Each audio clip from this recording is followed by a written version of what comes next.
কথায় আছে জানেন তো, উমা যে পথে কৈলাসে যান সেই পথেই কিন্তু আবার শ্যামা মর্তে আসে। তো কালী পুজো একদম হাতে গোনা আর মাত্র কয়েকদিন বাকি। আর কালী পুজো মানেই আমাদের সবার আগে যে নামগুলো মনে আসে কলকাতার পরিপার্শ্বিক এরিয়ার মধ্যে, সেগুলো হচ্ছে যেমন ধরুন নৈহাটি কালী পুজো কত বিখ্যাত তা আমরা সবাই জানি। তার সাথে সাথে কিন্তু বারাসাত, মধ্যমগ্রাম এই জায়গাগুলোর নামও উঠে আসে। তো আমি এখন বর্তমানে দাঁড়িয়ে রয়েছি বারাসাতে। আর বারাসাতের কালী পুজো যারা আসেন এখানে প্রত্যেক বছর তারা জানবেন এখানে কিন্তু নানান ধরনের অনেক বড় বড় থিমের পুজো হয়ে থাকে। তাই দুর্গাপুজোর প্রস্তুতি পর্ব আপনাদেরকে দেখিয়েছি, তার কারণ মানে পুজোর আগে ঠাকুর দেখার একটা আলাদাই মজা থাকে। তাই এখন আমি বারাসাতের কালী পুজোর যে প্রস্তুতি সেগুলো এই ভিডিওর মাধ্যমেই আপনাদের সামনে তুলে ধরার জন্য বর্তমানে দাঁড়িয়ে রয়েছি বারাসাতে।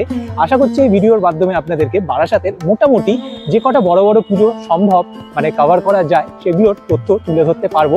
তাই একটাই রিকোয়েস্ট আপনাদেরকে, ভিডিওটা কিন্তু সম্পূর্ণ দেখবেন। আর একদম অবশেষে ভিডিওটা যদি একটু হলেও আপনাদের ভালো লাগে তাহলে কিন্তু দয়া করে এই ভিডিওটাতে একটা লাইক করে দিয়ে পারলে প্রচুর পরিমাণে কিন্তু এই ভিডিওটা শেয়ার করবেন, যাতে পুজো প্রেমী যারা যারা রয়েছেন তাদের কাছেও কিন্তু পৌঁছে যেতে পারে আপনাদের এই একটা ছোট্ট শেয়ারিংয়ের মাধ্যমে।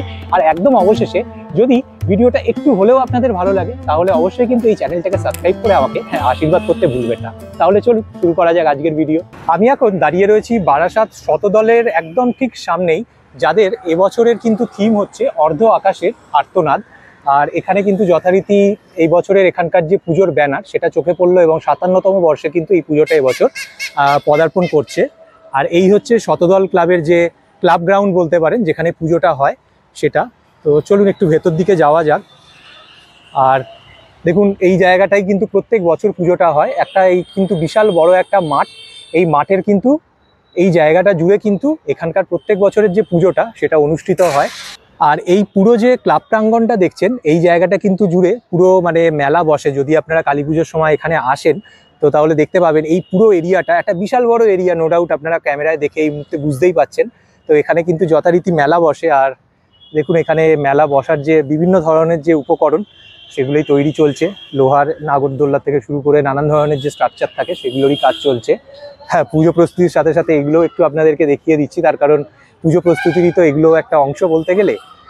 তো এই মোটামুটি এখানে দেখুন নানান ধরনের কিন্তু মেলা রিলেটেড যে মানে জিনিসপত্রগুলো সেগুলো তৈরির কাজ চলছে। আর আসা যাক মূল প্রসঙ্গে। তো এই হলো এখানকার এই মুহূর্তের যে শতদলের যে মানে পুজো মণ্ডপ, তার একটা মানে সাইডের দৃশ্য আপনাদেরকে দেখাচ্ছি, বাকি ভেতরটাও গিয়ে দেখাবো আপনাদের। আর আমি এখন বর্তমানে দাঁড়িয়ে রয়েছি ঠিক মণ্ডপের বাইরের অংশটায়।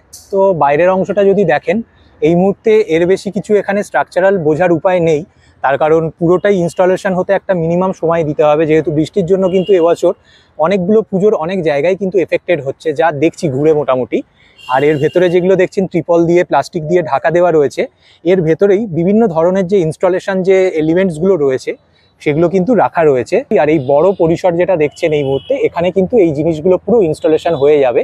তো আপাতত এইখানে বাইরে থেকে যদি দেখি তাহলে এই স্ট্রাকচারটাই কিন্তু এখন মুহূর্তে চোখে পড়ছে। প্রস্তুতি বলতে গেলে এখনো অনেক বাকি রয়েছে এখানে। তো আমি এখন বর্তমানে দাঁড়িয়ে রয়েছি মণ্ডপের একদম ভেতরে। তো যেটা মানে ওভারঅল যদি দেখেন এখানে কিন্তু এখনো যথেষ্ট কাজ বাকি রয়েছে। পুরো স্ট্রাকচারটাই শুধুমাত্র দেখতে পাচ্ছি বাঁশের, বাকি কিন্তু এখানে এখনো অবধি কোনো ইনস্টলেশনের কাজ হয়নি। আর এখানে দেখুন বেশ কিছু কিন্তু ইনস্টলেশন স্ট্রাকচার রেডি রয়েছে। যদি দেখেন এগুলো এখানে যথারীতি আলো লাগানো রয়েছে এবং তার সাথে এরকম বিভিন্ন রকমের দেবী প্রতিমার যে মুখমণ্ডলী সেগুলো কিন্তু রাখা রয়েছে। তো এগুলো মোটামুটি যে ইনস্টলেশনের যে স্ট্রাকচারগুলো সেগুলো কিন্তু এখানে সমস্ত রেডি করে রাখা রয়েছে। বাকি এবারে নেক্সট কয়েকদিনের মধ্যেই এই যে পুরো যে ফাঁকা ফ্রেমটা এখন আপনারা দেখছেন ক্যামেরায়, এখানে কিন্তু এগুলো পুরো ইনস্টলেশন হয়ে যাওয়ার পরে যখন আপনারা এখানে আসবেন তখন কিন্তু একটা নো ডাউট কমপ্লিট লুক যেটা সেটা দেখতে পাবেন। আর বাকি এই মুহূর্তে এখানে বিশেষ কিছু দেখানোর মতন নেই, তার কারণ পুরোটাই যদি দেখেন এখানে কিন্তু বাঁশ আর প্লাস্টিকের যে ত্রিপলের যে একটা ঘেরা ছাউনি সেটাই কিন্তু চোখে পড়ছে। নমস্কার দাদা, প্রথমেই আপনাকে বিজয়ার শুভেচ্ছা জানাতে চাইবো। আর একটু আপনার নাম আর পরিচয়টাই ক্লাবের সাথে জানতে চাই। আমার নাম হচ্ছে শ্যামজিৎ পোদ্দার, আমি এই বছর পুজোর সেক্রেটারি। আমাদের ক্লাবের নাম শতদল সংঘ।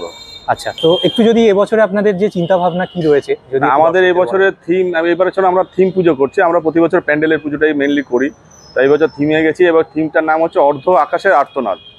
আচ্ছা, একটু যদি ডিটেলে বলেন। ডিটেলে এখনো যেহেতু আমরা অতটা ফোরকাস্ট করছি না, তারপরে একটু জাস্ট হিন্টস দিয়ে দিচ্ছি যে অর্ধ আকাশ মানে ধরুন নারী আর পুরুষ, টোটাল আকাশটাকে যদি আমি নারী পুরুষ ধরি, অর্ধ মানে হাফ নারী হাফ পুরুষ।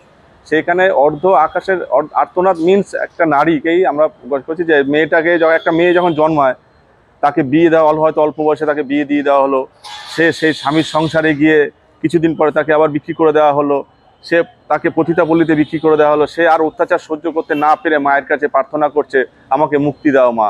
এটাই হচ্ছে জাস্ট একটা, এছাড়া আরো অনেক কিছু আছে, টোটালটা আমি এখন আর ডিসকাস করছি না, বিষয় কেন্দ্রিক এইটাই, বিষয় কেন্দ্রিক মেনলি এটা।